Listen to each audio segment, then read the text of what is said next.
पृष्ठे अग्निमन्नादमन्नादाय ददे। ॐ सोमाय स्वाहा इदं सोमाय इदं नमः स्वाहा इदं गायत्रे इदं नमः। ॐ त्र्यम्बकं यजामहे सुगन्धिं पुष्टिवर्धनम् उर्वारुकमिव वन्दनान् मृत्योर्मुक्ष्यमामृतात्। ये दृश्य हैं ओमकारेश्वर के, जहां 27 मार्च को एक साथ सैकड़ों की संख्या में वनवासी महिलाएं पहुंची थीं। यहां गूंजती ओम की ध्वनि और मंत्रोच्चार से आपको ऐसा लगेगा कि यहाँ कोई धार्मिक अनुष्ठान हो रहा है, लेकिन यह सेवा का अनुष्ठान है। जो ये नदी किनारे और वनवासी परिषद की बहनें जो वनवासी हैं वो अपने आप पे ध्यान नहीं रख पाती है और वो गोली दवाई अस्पताल कभी जाती नहीं है, और अगर चली गई और गोली दवाई दे दी तो खाती नहीं है। उनको ये नहीं पता है कि हम जब गर्भवती होते हैं तो हमें क्या क्या पीड़ाएं होती है। कई बार ऐसा होता है कि कभी बच्चा बचता है, कभी माँ बचती है, या कभी दोनों को ही खतरा होता है। तो इस स्थिति में डॉक्टर दीदी यहाँ पर यात्रा लेकर आ रही थी। उनके मन में विचार आया कि क्यों ना कि मैं यात्रा तो कर ही रही हूँ, इसके साथ साथ सेवा भी हो जाएगी। तो वो सेवा समर्पण के भाव से ये परिक्रमा यात्रा लेकर के आई हैं, रेवा संगनी सेवा यात्रा। उसके बीच उन्होंने ये कैंप लगाया है और ऋतुम्बरा दीदी के आश्रम से उनके सानिध्य में ये लगा है, परम शक्तिपीठ से। और यहाँ पर बहुत सारी महिलाएं आप देख भी रहे आई हैं, उनका स्वास्थ्य उन्होंने चेक किया है, योगा कराया है, हवन कराया है, बच्चों का मातृ संस्कार करवाया, गर्भ संस्कार। तो ऐसी सभी चीज़ें दीदी ने उनको बताई है। वनवासी कल्याण आश्रम द्वारा ओमकारेश्वर से 27 मार्च को रेवा संगनी सेवा यात्रा की शुरुआत की गई। मध्य प्रदेश के 16 जिलों से होकर गुजरने वाली यह यात्रा 20 स्थानों पर स्वास्थ्य शिविर का आयोजन करेगी। इन शिविरों में गर्भवती महिलाओं की स्वास्थ्य जांच की जाएगी एवं साथ ही गर्भ संस्कार भी आयोजित किए जाएंगे। गर्भवती माता की समस्याएं तो हैं ही, लेकिन सामान्य जनजीवन में भी डायबिटीज़, हाइपरटेंशन और कैंसर आज हर घर में पहुंच गया है, और जो पूर्णतः जीवन शैली पर ही निर्भर करता है। तो हमने ये विचार किया कि गर्भवती माताओं की हाई रिस्क खतरे वाले चिन्ह पहचानना है, उनका निदान करना है, लेकिन गर्भ से गर्भ को संस्कार देना, क्योंकि जीवन शैली जब तक परिवर्तन नहीं होगी हम बहुत सारी चीज़ों को एड्रेस नहीं कर पाएंगे। जितनी कम्युनिकेबल डिसीज़ हैं उससे भी अधिक नॉन कम्युनिकेबल डिसीज़ यानी डायबिटीज़, हाइपरटेंशन और कैंसर आज विकराल रूप लेते जा रहे हैं, और उसके लिए हमें बहुत ज़रूरी है कि हम उसको गर्भ से ही संस्कार और जीवन शैली का परिचय कराएं। और उसी का आज एक प्रयास था कि गर्भ संस्कार का कार्यक्रम भी हुआ। उसमें गायत्री शक्तिपीठ का पूरा सहयोग रहा और पूरा मार्गदर्शन रहा। उनने पूरा हवन कराने से लेकर पूरी प्रक्रिया कराई, हम लोगों ने योग और ये सारी प्रक्रियाएं कराई। कुछ और भी उसमें एक्टिविटीज़ होती हैं, लेकिन समय अभाव के कारण वो नहीं हो पाई। अभी हम महिला रोग विशेषज्ञ यहाँ पर हैं, तो अब उनके बाकी जो जांचें हैं उनकी जांच और उसके साथ उनका परीक्षण करेंगे। और जिनको बहुत खून की कमी होगी उसके लिए हमारी दुर्गा वाहिनी की बहनों से मेरी चर्चा हुई, तो उन्होंने कहा कि हम ब्लड दे देंगे और हम अपनी बहनों को मृत्यु की तरफ जाने नहीं देंगे, हम उनको अपना पूरा सहयोग देंगे। तो बहुत अच्छी बात है। विद्यार्थी परिषद से मेरी बात हुई, उनने भी कहा कि दीदी जहाँ जिसको ज़रूरत होगी ब्लड की हम देंगे।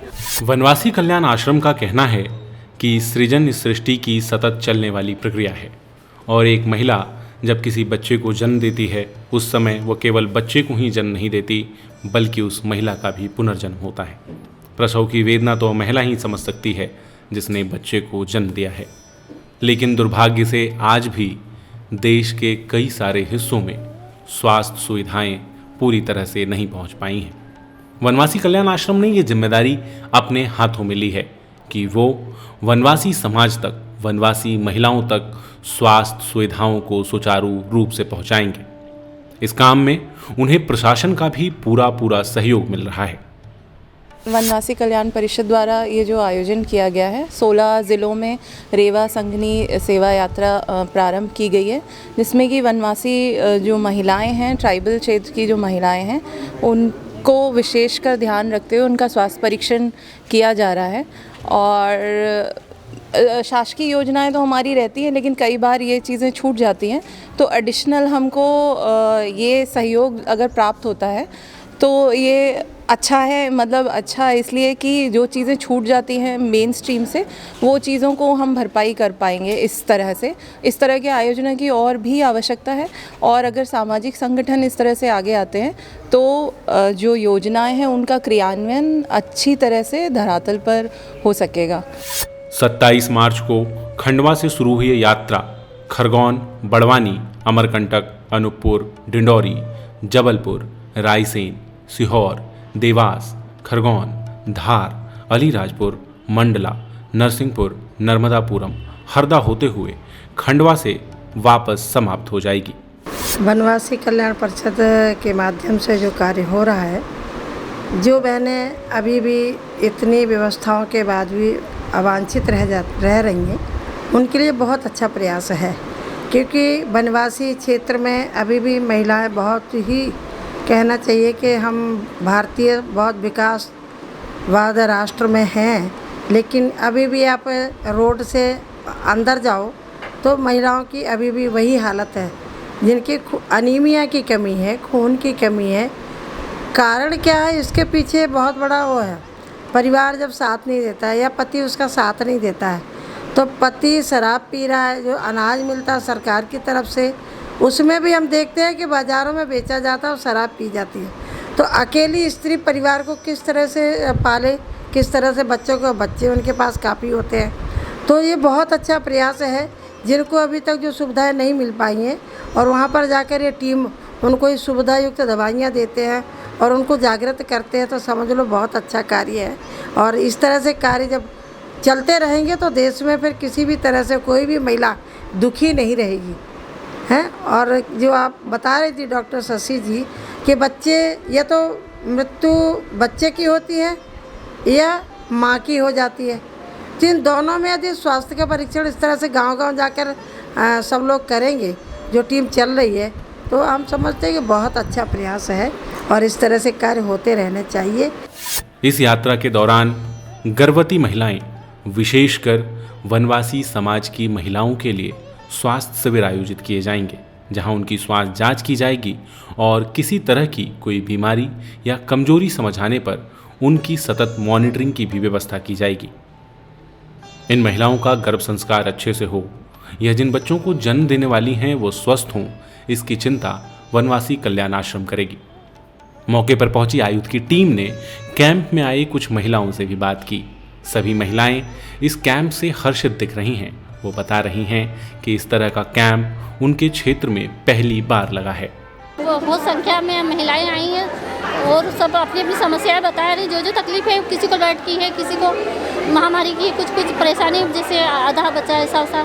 तो बड़े बड़े विशेषज्ञ लोग हमारे कार्यकर्ता लोगों ने बुलाए, हमारे वनवासी कल्याण परिषद वालों ने, और बहुत अच्छे से जांचें हो रही उन लोगों की, और सब जो भी बाहर लेडी से निकल रही है, हम सबसे पूछ रहे हैं कि कैसा क्या तुम्हारे से मैडम बाहर अंदर पूछ रहे हैं क्या कर रहे हैं, तो बोले बहुत अच्छे से हमारा पूछ रहे हैं और हमको गोली दवाई भी अच्छी दे रहे हैं यहाँ से। आजाद भी बहुत अच्छी हो रही है और गर्भवती महिलाओं की भी हो रही है, सामान्य वाली की भी हो रही है, सबकी हो रही है। आँखों की, पेट दर्द, हाथ पाँव दर्द, घुटने दर्द, सबकी जाँच हो रही है। हाथ पाँव ये दुखता था, अच्छा इलाज हुआ, दवा गोली मिली ना, सब छोरी का लायल से डिलीवर हुआ का उनको इलाज करवाए होते, उनका खून की कमी नहीं बताई, बॉटल लगाना के लिए सब अच्छा दिखाया और हमको दवा गोली दी। हमने कहा अपने हाथ पैर दुख कमजोरी से दिया। हाथ पे दर्द करता, कमर दर्द करती, आँख जलती, तो दवा गोली मिल गई। कौन सी दवाई दी? तो सब की दी, आँख की भी दी, और कमर दर्द की भी दी, और घुटना की भी दी, सबकी दी। आज योगा करवाया गया, सब कुछ करवाया गया है, और ऐसा कैंप अभी कहीं नहीं लगा, यहीं लगा है और यहीं पे आए हम, और अच्छा लगा आके हमको, और दवाई गोली भी दी गई है हम, और हमारे अच्छे से चेकअप भी हुआ और जाँचें भी हुई है।